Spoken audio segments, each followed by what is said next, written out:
বিভিন্ন প্রান্তে যে যেখান থেকে চ্যানেল আই দেখছেন আপনাদের সকলকে সাদর আমন্ত্রণ তৃতীয় মাত্রা দেখবার জন্য আর তৃতীয় মাত্রায় কথা বলবার জন্য আমার আজকের অতিথি বসে আছেন বাংলাদেশ সুপ্রিম কোর্ট বার অ্যাসোসিয়েশনের প্রাক্তন সম্পাদক অ্যাডভোকেট শামর রেজাউল করিম এবং তিনি বাংলাদেশ বার কাউন্সিলের সদস্য। আর আমার ডানের রয়েছেন বাংলাদেশ সুপ্রিম কোর্টের আইনজীবী, ব্যুরো অফ হিউম্যান রাইটস বাংলাদেশের সেক্রেটারি জেনারেল এবং federation of Bangladesh human rights কমিশনের কনভেনার ডক্টর মোহাম্মদ শাহজাহান। স্বাগত আপনার দুজনকে স্টুডিওতে।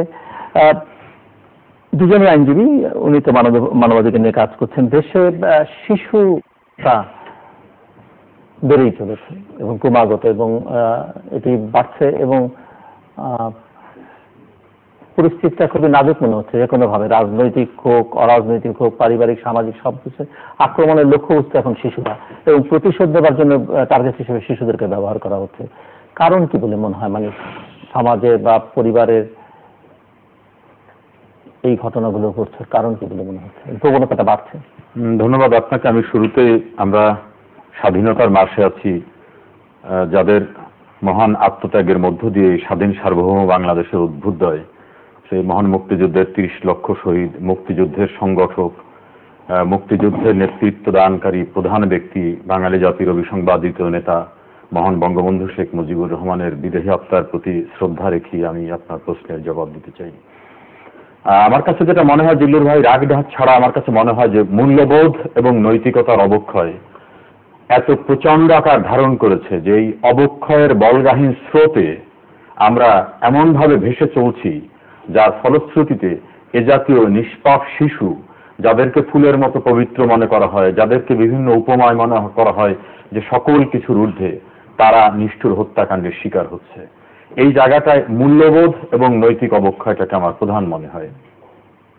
আপনি দেখবেন বনশ্রীতে 2 জন শিশু হত্যাকাণ্ডের ঘটনায় তার মায়ের যে স্টেটমেন্টটা, সেই স্টেটমেন্টে তার একটা এক্সট্রা ম্যারিটাল রিলেশনের কথা সে উল্লেখ করেছে।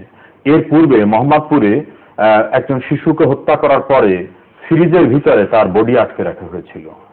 তার পূর্বে একজন শিশুকে হাতিরপুল এলাকায় হত্যা করার পরে উপর থেকে শিশুর দেহকে খণ্ড বিখণ্ড করে পাইপলাইনের ভিতর থেকে নিচে ছুঁড়ে ফেলা হয়েছিল। এর পূর্বেও ঢাকায়, ঢাকার বাইরে বিভিন্ন জায়গায় শিশুর প্রতি নির্দয় নির্যাতন, কিছু কিছু সামাজিক যোগাযোগ মাধ্যমে, কিছু পত্রিকায় অনেক ঘটনা কিন্তু সামনে আসে না। হৃদয় বিদারক এই সকল মর্মান্তিক বর্বরচিত দৃশ্যগুলো আমরা লক্ষ্য করি। এটা শুধু বাংলাদেশে না, আপনি সামাজিক যোগাযোগ মাধ্যমে লক্ষ্য করে দেখবেন যে পৃথিবীর অনেক দেশে শিশুদের প্রতি যে নির্যাতন চালানো হচ্ছে, তাদেরকে মনে করা হয় ঢালের মতো, যে এদেরকে হত্যা করলে, যেমন ফিলিস্তিনি শিশুদের হত্যা করার জায়গাটায় ইসরায়েলের একটি সোর্স বলছে যে শিশুরা সবচেয়ে স্পর্শকাতর জায়গা, যারা ফিলিস্তিনি যোদ্ধা বা ফিলিস্তিনি সংগ্রামী মানুষ, তাদের কাছে তাদের সন্তানদেরকে যত বাড়তে না দেওয়া হবে, কমিয়ে রাখা যাবে, তত তারা মনে করে যে ফিলিস্তিনি প্রতিরোধের জায়গাকে দুর্বল করে দেওয়া যাবে। আমি দূরের জায়গায় না গিয়ে বাংলাদেশের জায়গায় যদি আসি, বাংলাদেশে আমার কাছে জিল্লুর ভাই মনে হয় যে হঠাৎ করে বিত্তবান হওয়ার চেষ্টা, হঠাৎ করে নেতা হওয়ার চেষ্টা, হঠাৎ করে বিভিন্ন পদ পদবিতে অধিষ্ঠিত হওয়ার চেষ্টা, হঠাৎ করে নিজেকে আলোচিত ব্যক্তি হিসেবে একটা জায়গায় নিয়ে আসার চেষ্টা, এই জাতীয় একটা অসুস্থ প্রতিযোগিতা চলছে। সেই অসুস্থ প্রতিযোগিতায় চলতে গিয়ে একটি সংসারে বাবা ব্যস্ত থাকেন কিভাবে বিত্ত বৈভব, কতগুলো বিল্ডিং করা যাবে, কতগুলো সম্পদ হবে, কতগুলো কোম্পানির মালিক হবেন, উপজেলা চেয়ারম্যান হবেন না ইউনিয়ন চেয়ারম্যান, না জেলা পরিষদের, না এমপি, না মন্ত্রী, কিভাবে কি হবেন। মা চিন্তা করেন যে আমি বসে থেকে লাভ কি, আমার তো একটা প্রতিযোগিতায় যেতে হবে, আমি ক্লাবের প্রধান হব, আমি একটা লেডি এন্টারপ্রাইনার হব, আমি এই জাতীয় শিল্প উদ্যোক্তা হব। নানাভাবে একটি প্রতিযোগিতার মধ্য থেকে সংসার চলছে। এই প্রতিযোগিতার মাঝখান থেকে বিনিয়োগ যেখানে করা দরকার, সন্তানের প্রতি বিনিয়োগ, যে আমার সন্তান যাতে আদর্শ মানুষ হয়, সে যাতে নৈতিকতা, মূল্যবোধ, সততা এই জায়গায় মানুষ হতে পারে, সেই জায়গায় আমরা ব্যস্ত থাকি না। আমরা ওই জায়গায় করি আমার সন্তানকে প্রাইভেট টিউটরের কাছে দিয়ে, কোচিং সেন্টারে দিয়ে, বাসার কাজের মেয়ের কাছে দিয়ে, তার দায়িত্বটা ওখানে আমি সমাপ্ত করি কিছু টাকা দেওয়ার মধ্য থেকে। আর মূল যে বিনিয়োগটা, সেই বিনিয়োগটা নিজের বিকাশের জায়গায় করি। এই ফাঁকে আমার আসল যে সম্পদ, সেই সম্পদটার জন্য বিনিয়োগ করা হচ্ছে না, ফলে আমার সম্পদ ধ্বংস হয়ে যাচ্ছে। ওই ধ্বংস হওয়া সম্পদ যখন বড় হয়, তখন কিন্তু নৈতিকতা, মূল্যবোধের জায়গাটা সে ধারণ করে না। তখন সে মনে করে যে আমার পার্সোনাল কাউকে ভালো রাখছে, এই যে লেডির ঘটনাটা বললাম, তার একজনকে ভালো লাগছে, সে ইচ্ছা করলে তার স্বামীকে তালাক দিয়ে চলে যেতে পারতো, অথবা তার তো ফ্রি রাইট আছে, সে সেপারেশন চাইতে পারতো। তা না করে এই সন্তানের মায়া তাকে কখনো আকৃষ্ট করে কিনা, নিষ্পাপ সন্তানের মায়াকে আকৃষ্ট যাতে না করে দুনিয়া থেকে তাকে ছড়িয়ে দেওয়ার ঘটনা। বেলি রোডে একটি বাচ্চাকে 5 তলার উপর থেকে ছুড়ে ফেলা হলো। ভগ্নিপতির দ্বারা গর্ভবতী হওয়া একজন মহিলা, সে মনে করলো যে এই সন্তানটিকে আমি পরিচয় দেবো কিভাবে। সেখানে দেখবেন মূল্যবোধের অবক্ষয়ের জায়গা। আর রাজনীতিতে একে অপরের প্রতি সম্মান প্রদর্শন করা, রাজনীতিতে আত্মোৎসর্গ করে মানুষের কল্যাণে নিজেকে নিবেদন করা, এই জায়গার চেয়ে প্রতিযোগিতাটা হয়ে দাঁড়িয়েছে যে আমি কিভাবে টিকে থাকবো, অথবা আমি কিভাবে ক্ষমতায় যাব, বা আমার প্রতিপত্তি কিভাবে স্থাপিত হবে। সেইখানে কোয়ালিটি লোকদের মূল্যায়ন হয় না, হয় আমার লোককে। দলের লোকের ক্ষেত্রেও কিন্তু অনেক গুণী লোক আছে, দলের ক্ষেত্রে সেই গুণী লোক খুঁজি না, আমি খুঁজি আমার লোককে। সমাজের ক্ষেত্রে এইটা, এমনকি আমার জুডিশিয়ারিতে আমি বলবো যে আমরা যখন বিভিন্ন জায়গায় লোক পদায়ন করি, প্রতিষ্ঠিত করি, সেই ক্ষেত্রে কে যোগ্যতা সম্পন্ন, তার চেয়ে বড় যোগ্যতা কাজ করে যে আমার লোককে, ল্যাঙ্গুয়েজটা আমার হতে হবে, তার যোগ্যতার মাপকাঠিটা তার গুণগত দিক, তার বৈশিষ্ট্য, তার চরিত্র, তার শিক্ষা, তার নৈতিকতা, সে বিষয়কে আমরা প্রাধান্য দেই না। এই অসুস্থ প্রতিযোগিতার কারণে সমাজে বিচার ব্যবস্থাও নাই। যিনি প্রভাবশালী ব্যক্তি, তিনি মনে করেন আমার ছেলেটা অপরাধ করেছে, আমার মাস্তান অপরাধ করেছে, আমার ফলোয়ার অপরাধ করেছে, ওর বিচারের দরকার নাই। সেখানে একটা কালচার অফ ইম্পিউনিটি ডেভেলপ করে। একটা দুস্থ পরিবারের প্রতি অবিচার করা ব্যক্তিকে, যিনি প্রভাবশালী ব্যক্তি, তিনি মনে করেন আমার লোকটা করেছে, রাগঢাক করে কিছু টাকা দিয়ে বা ধমক দিয়ে শেষ করি। ওইখানে যদি বিচারটা হতো, সামাজিক বিচার হতো, কোর্টের বিচার হতো, আইনের বিচার হতো, তাহলে অপরাধ করার ক্ষেত্রে অন্যের চিন্তা চেতনাটা কিন্তু নিরুৎসাহিত হতো। এই সব কিছু মিলে আমার কাছে মনে হয় যে একটা অসুস্থ ভয়াবহ অবস্থার ভিতর থেকে আমরা চলাই। বিচারহীনতার সংস্কৃতি কিছু কিছু ক্ষেত্রে প্রবল হওয়ার কারণে রাজনীতির নামে দুর্বৃত্তপনা, দৈন্যতা, নিজের লোকদের প্রতিষ্ঠা করার চিন্তা চেতনা, এই সকল কিছুর কারণে অপরাধকে আমরা উৎসাহিত করি। তার খেসারত হচ্ছে এই জাতীয় অবস্থাটা। আমার কাছে তাই সুন্দর কথা। ডক্টর মোহাম্মদ শাহজাহান, পরিস্থিতিটা ভয়াবহ বলে অনেকেই মনে করছেন এবং কোনোভাবেই সহ্য করবার মতো একটা পরিবেশ পরিস্থিতি আছে বলে মনে হয় না? হ্যাঁ, অবশ্যই। জিল্লুর ভাই, আপনাকে ধন্যবাদ এবং আপনার মাধ্যমে চ্যানেল আয়ের অগণিত দর্শক শ্রোতা সবাইকে আমাদের মহান মুক্তিযুদ্ধের গৌরবময় যে অর্জন, স্বাধীনতার এই মাসে সবাইকে আমাদের রক্তিম শুভেচ্ছা জানাচ্ছি। বিষয়টা আমাদের হৃদয়ে ব্যাপক রক্তক্ষরণ করছে। আমি যথার্থই সম্রাট রেজাউল করিমের সাথে অনেকগুলো বিষয়ে একাত্মতা পোষণ করছি এবং এর বাইরেও অনেকগুলো বিষয় আছে। আমরা ঐশীদের দেখেছি, ঐশীদের দ্বারা মা বাবার হত্যার সেই নিষ্ঠুরতম কাহিনী আমরা ঘরে ঘরে অনেক ঐশীকে দেখেছি যারা প্রকাশিত হয়নি। একমাত্র ঐশী যে অনেক বিত্ত বৈভবের মালিক হয়ে পিতামাতা কর্তৃক 50,000 টাকা হাত খরচ পেয়েও মানসিক অশান্তির কারণে, ড্রাগের কারণে, বিভিন্ন কারণে সে পিতামাতাকে হত্যা করেছে। কিন্তু আজকে আমাদের সবচেয়ে শিশুদের নিরাপদ আশ্রয় যেটি মাতৃকোর, সেখানে যদি মায়ের দ্বারাই সন্তান হত্যা হয়, তাহলে শিশুর জন্য আর সবচেয়ে নিরাপদ আশ্রয়ের এই কনসেপ্টটা অথবা ডেফিনেশনটাকে হয়তো চেঞ্জ করে ফেলতে হতে পারে। আপনি দেখেন, যেটা আমার বন্ধু সময় রেজাউল করিম বলেছেন যে মাদক, ড্রাগ, রাজনৈতিক বিভিন্ন দিক, এর পাশাপাশি মনোবিজ্ঞানীদের যে বিশ্লেষণ রয়েছে, একটি সমাজে অস্থিরতা যখন কাজ করে, সেটা রাজনৈতিক হোক, সামাজিক হোক, মনস্তাত্ত্বিক হোক, সেগুলো অনেক কারণে হতে পারে। একজন রাজনৈতিক কর্মী অথবা একটা অফিসের কর্মী যদি তার অফিসের বস কর্তৃক নিগৃহীত হয়, সে যদি তার সংসারে আসে, সেই মুহূর্তে যেই পারিপার্শ্বিক অবস্থাতে দেখে, এটার রিয়াকশন প্রবণতাটা তার কাছে খুব স্বাভাবিক হবে না। আমাদের সমাজ জীবনেও কিন্তু আজকে প্রচন্ড অস্থিরতা বিরাজ করছে। আপনি দেখেন, এই গতকালে আমাদের ক্রিকেটে পাকিস্তানকে হারিয়ে জয় ছাড়া, এই খেলার ঐক্যে বা ঐক্যের খেলা, এই একটি জায়গা ছাড়া জাতীয় জীবনে আপনি ঐক্য কিন্তু খুঁজে পাবেন না। সেটা রাজনীতিতে হোক, সংস্কৃতিতে হোক, চিন্তায় হোক, চেতনায় হোক, মননশীলতায় হোক, বিচারহীনতার সংস্কৃতিতে হোক, মানবাধিকার সমুন্নত রাখার ক্ষেত্রে হোক, রাজনৈতিক স্থিতিশীলতার ক্ষেত্রে হোক, গণতন্ত্রকে প্রাতিষ্ঠানিক শেপ দেওয়ার ক্ষেত্রে হোক, অথবা আপনি সামাজিক ন্যায় বিচারের ক্ষেত্রে হোক, আপনি দেখবেন যে আমাদের জয়ের আর কোনো জায়গা নাই। আমাদের একটি মাত্র যখন খেলার মাঠে আমাদের দল নামে, তখন বোধহয় আমরা পুরো জাতি এক হই। আর কিছু কিছু ক্ষেত্রে এক হই, যেমন শিশু জিয়াদকে যখন উদ্ধার করার একটা ক্ষেত্র তৈরি হয়েছিল, যদিও মৃত জিয়াদকে যে ডিজিটাল যুগে আমরা উদ্ধার করেছি অ্যানালগ পদ্ধতির বর্ষি অথবা জাল দিয়ে, সেই সময় সারা বাঙালি এক হয়ে গেছে, টেলিভিশনের সামনে সবাই দোয়া করছিল। অনেক শিশু হত্যা হয়, কিন্তু একটি শিশুর জন্য কিন্তু পুরো দেশের মানুষ কিন্তু এক হয়েছে। আজকে আমরা দুর্ভাগ্যজনকভাবে সেই শিশু হত্যা নিয়ে কথা বলছি, তাও আবার কোথায় নিরাপদ সবচেয়ে যে আশ্রয়, সে মায়ের করে। আজকে দেখেন, রাজনীতিবিদরা যখন শ্রদ্ধাবোধ রেখেই বলতে হয়, আমার বন্ধুবর বলেছেন যে রাজনীতিবিদরা যখন ইয়াবা, ড্রাগ, ফেন্সিডিলের বাজারজাতকরণের দায়িত্ব নিয়ে বসেন এবং অনেক এজেন্সির মধ্যে তাদের এরকম চেইন বা নেটওয়ার্কটা এত বিস্তৃত যে তার সাথে প্রশাসনিক লোকজনও জড়িত রয়েছেন। আপনি যদি টেকনাফ থেকে তেঁতুলিয়া পর্যন্ত একটি গাড়ি গণপরিবহন যায়, তার মধ্যে বাঘের মাথা, সিংহের মাথা, বিভিন্ন রকম টোকেন সিস্টেম থাকে, যেটাকে রাস্তায় আর ধরা হবে না। আপনি ভেজাল বিরোধী অভিযানের কথা ধরেন, মিরপুরে বস্তায় বস্তায়, ট্রাকে ট্রাকে আম প্রথম কয়েকদিনে ফেলে দেওয়া হয়েছে। হঠাৎ করে সব আম কি বিষমুক্ত হয়ে গেল? দুদিন পর থেকে আর সেটি হচ্ছে না। ঢাকা মহানগরীতে আমরা যখন পুলিশের বিভিন্ন বিষয়গুলো তুলে ধরার জন্য ফুটেজের কথা বলছি, সিসিটিভির কথা বলছি, তখন দেখা গেল যে সেই উদ্যোগটি বিনষ্ট হয়েছে। আমরা অটো সিস্টেমের কথা বলছি, সেটি বিনষ্ট হয়েছে। আমি যে কথাটি বলতে চাচ্ছি, আমি রাজনীতিকে যে একাত্মভাবে দোষারোপ করছি তা না, কিন্তু একটি সমাজ জীবনের ডিসিপ্লিনের মূল চালিকা শক্তি হচ্ছে সেই সমাজের রাজনীতিবিদদের কর্মকাণ্ড এবং উনি মিন করেছেন। কিন্তু এর পাশাপাশি যেটা রয়েছে, এই যে ড্রাগের যে ভয়াল ছোঁয়াল, এটা কিন্তু একটা, আপনি কয়েকটি শিশু হত্যার ক্ষেত্রে দিনাজপুরে এবং আরো অন্য কয়েকটি জায়গায় দেখা গেছে যে যারা মাদকাসক্ত, হেরোইন সেবী, ড্রাগ সেবী, তাদের সেই মাদকের উপকরণগুলো পাশে পড়েছিল। আপনি কয়েকটি মুক্তিপণের জন্য হত্যার যে খতিয়ান আমরা দেখেছি মানবাধিকার থেকে, অনেকগুলো স্ট্যাটিস্টিক্স, সেখানে দেখা যায় মুক্তিপণের টাকার জন্য হত্যা করা হয়েছে। মুক্তিপণের টাকাটা কেন? এরা সবাই ইয়াবা সেবী, এরা সবাই হিরোইন সেবী, এরা অধিকাংশ হচ্ছে মাদক সেবী এবং বেকার একটা ভবঘুরে জনগোষ্ঠী যারা এই সমস্ত অপহরণের সাথে সম্পৃক্ত রয়েছে।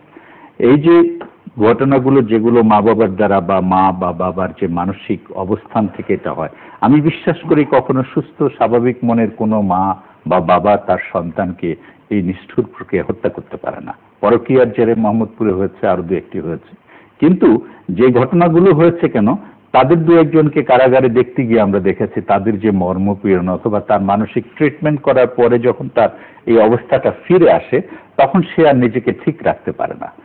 এখন হঠাৎ করে শিশু মৃত্যুর হার বাংলাদেশে যেভাবে বিভিন্ন জায়গায় বেড়ে গেছে, আমি মনে করি যে আমাদের সামাজিক জীবনের যে অন্যান্য দিকগুলো রেজা ভাই বলেছেন, কিন্তু ধর্মীয় অনুশাসনটাও আপনি যদি লক্ষ্য করে দেখেন, যে আমরা আজকাল ধর্মীয় অনুশাসনের কথা আসলে কিছু কিছু মানুষের অ্যালার্জেটিক একটা অ্যাটিটিউড, মূল্যবোধের অবক্ষয়ের মধ্যে পারিবারিক, সামাজিক, ধর্মীয় মূল্যবোধ সবই এক্স্যাক্টলি না।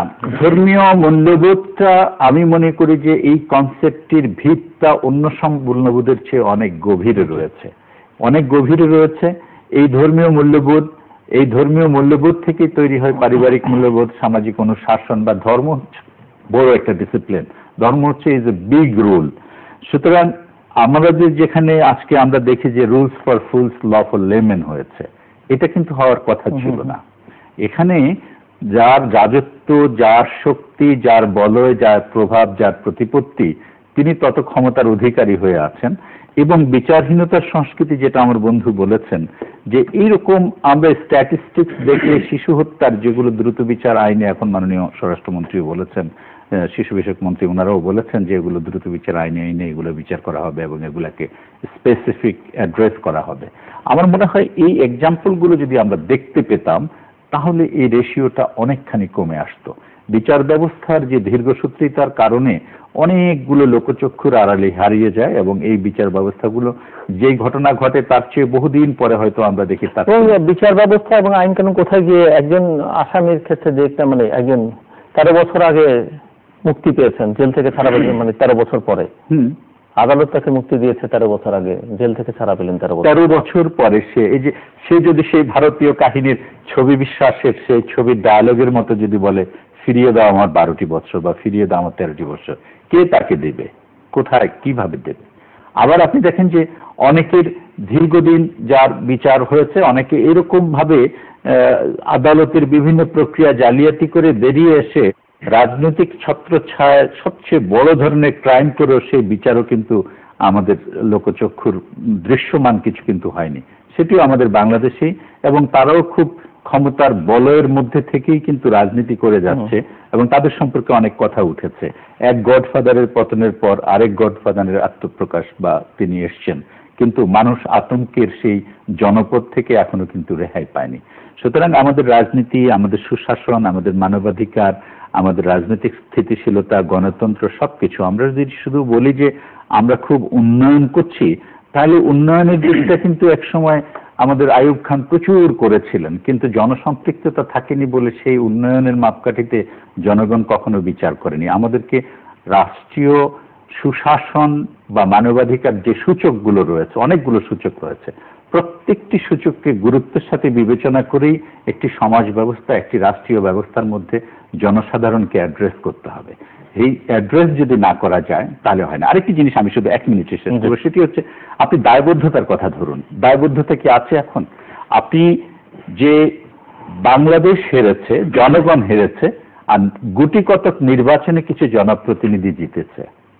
আপনি নির্বাচন কমিশন সিস্টেম ধ্বংস হয়েছে, নির্বাচন সিস্টেম ধ্বংস হয়েছে, এবং জনগণের যে পারসেপশন, জনগণের কাছে যে জবাবদিহিতা, যে দায়বদ্ধতা, এইটার কোনো বালাই নেই বলে বিভিন্ন জায়গায় বেশ, সেটি পৌর হতে পারে, সিটি কর্পোরেশন হতে পারে, এমপি ইলেকশনে হতে পারে, স্থানীয় সরকার ইলেকশনে হতে পারে, নির্বাচিত হয়েছে, তারা জনপ্রতিনিধি হয়েছে, কিন্তু জনগণের কাছে দায়বদ্ধতা বা কমিটমেন্ট, জনগণের কাছে তাদের যে অঙ্গীকার এবং জনগণকে ফেস করে যে সত্যিকার জনপ্রিয়তা নিয়ে ভালো লোকটি বেরিয়ে আসার, এই সংস্কৃতি থেকে কিন্তু আমরা অনেক দূরে চলে আসছি। এটা আমাদের একটা বড় পরাজয়। সমরে দল করেন। দেখুন, এই যে আমরা যে প্রসঙ্গটা আলাপ করছিলাম, সে আলাপের রুটে যদি যেতে হয়, সমাজ ব্যবস্থা তো জিল্লুর ভাই একদিনে সৃষ্টি হয় না, ক্রম বিবর্তনের মধ্য থেকে সমাজ ব্যবস্থা আসছে।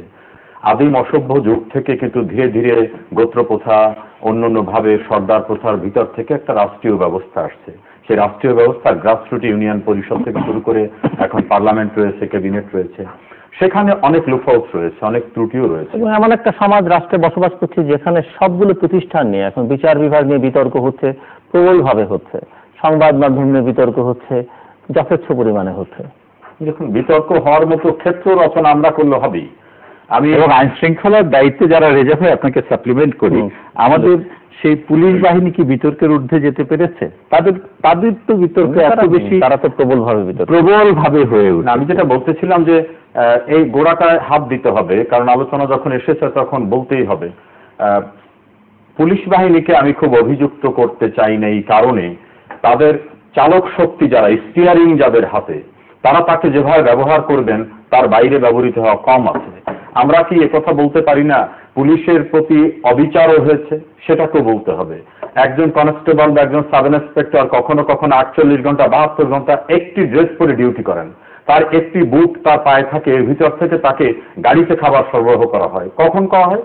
যখন রাজনীতির অস্থিতিশীলতায়, যখন পুলিশকে আইন শৃঙ্খলা রক্ষায় অথবা মানুষের জীবন ও সম্পত্তির অধিকার রক্ষায় তাকে দাঁড়িয়ে ডিউটি করতে হয়। সেই পুলিশের জন্য আমরা কি ব্যবস্থা রেখেছি? একজন পুলিশ কনস্টেবল বা একজন সাব ইন্সপেক্টরের কত টাকা বেতন, তাকে যে গাড়িতে দেওয়া হয় সেই গাড়ির ফুয়েলটা গভর্নমেন্ট সাপ্লাই দেয় কিনা, থানায় একজন হাজতে আসামি আসলে তাকে সেখানে কি করা হয়, একজন পুলিশ অফিসারকে সে যদি অনেস্টির সঙ্গে ডিউটি পালন করে তার পোস্টিংটা কোথায় হয়, যদি এমপি সাহেবের, মন্ত্রী সাহেবের বা রাজনীতিবিদদের বা প্রভাবশালী ব্যক্তির কথা না শোনেন, হিলট্র্যাক, খাগড়াছড়ি, অন্য কোথাও তার পোস্টিং হয়, তার প্রমোশনটা কিভাবে হয়, তার ভালো পদায়ন হয় কিনা। শুধু ওদের অভিযুক্ত করতে চাই না এই কারণে, তাদের চালাবার স্টিয়ারিংটা যার হাতে, সে কতটা দায়িত্বশীলতার জায়গা পালন করেছেন।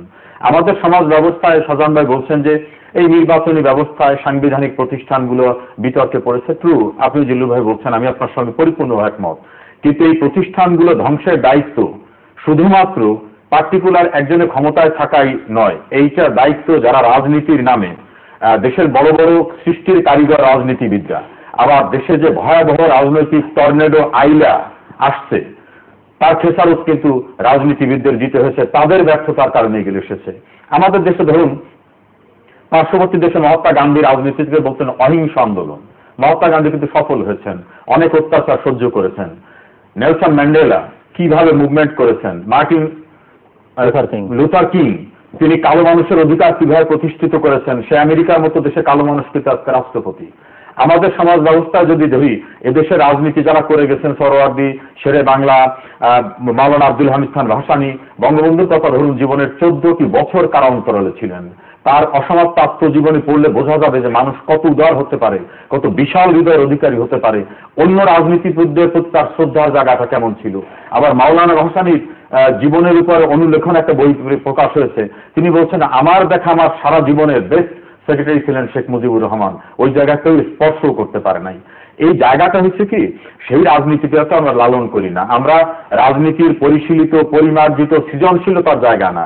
আমার রাজনীতি হচ্ছে আমার একটা প্রফেশন, কিভাবে বড় লোক হতে হবে, কিভাবে মন্ত্রী হতে হবে, কিভাবে নেতা হতে হবে, এবং কোনোভাবে ক্ষমতার বাইরে থাকা আবার আমাদের দেশের রাজনীতিবিদরা পছন্দ করেন না। না হলে 5 জানুয়ারি নির্বাচনটা তুমিও যদি বলি, 5 জানুয়ারি একটা অনাকাঙ্ক্ষিত নির্বাচন বাংলাদেশে হয়েছে। এই নির্বাচনের সৌন্দর্য বিতর্কিত। যতদিন নির্বাচনী ব্যবস্থা থাকবে 5 জানুয়ারির বিতর্ক থাকবে, আমি নাগরিক হিসেবে মনে করি। কিন্তু 5 জানুয়ারি নির্বাচনে সাংবিধানিক একটি ধারাবাহিকতা, ওর কোনো বিকল্প আমাদের কনস্টিটিউশনে ছিল না। যে মেয়াদ যেদিন শেষ হয়ে যাবে, একটা পথ ছিল, যেদিন শেষ হয়ে যাবে মেয়াদ, সেদিন প্রধানমন্ত্রী শেখ হাসিনাকে আবার দায়িত্ব পালন করতে হবে এবং রাষ্ট্রপতিকে পূর্বের পার্লামেন্টকে সমন্স করতে হবে। এটা হলো বিধান। সেটা হতো কি, তার প্রতিপক্ষরা বলতো, দেখুন নির্বাচিত হয়েছে 1 টার্মের জন্য, উনি আবার সেই পার্লামেন্টকে সমন্স করছে, একটা নির্বাচনী প্রসেসে গেল। দিতেন বিরোধী দল, তারা নির্বাচন বয়কট করতে পারতেন, তারা বললেন বয়কট না, নির্বাচন প্রতিহত করব। প্রতিহত শব্দটা কিন্তু রাজনৈতিক ভাষা না। সেটা আওয়ামী লীগ করুন, বিএনপি করুন, জাতীয় পার্টি করুন, জামাত করুন, কেউ কি, আমি এই জায়গাটাকে এডমিট করি না। প্রতিহতের নামে কি ঘটনা ঘটে গেল, কতগুলি শিক্ষা প্রতিষ্ঠান ধ্বংস হলো, কত মানুষ খুনের শিকার হলো, ইলেকশনের দায়িত্ব পালন করা ব্যক্তি খুনের শিকার হলো।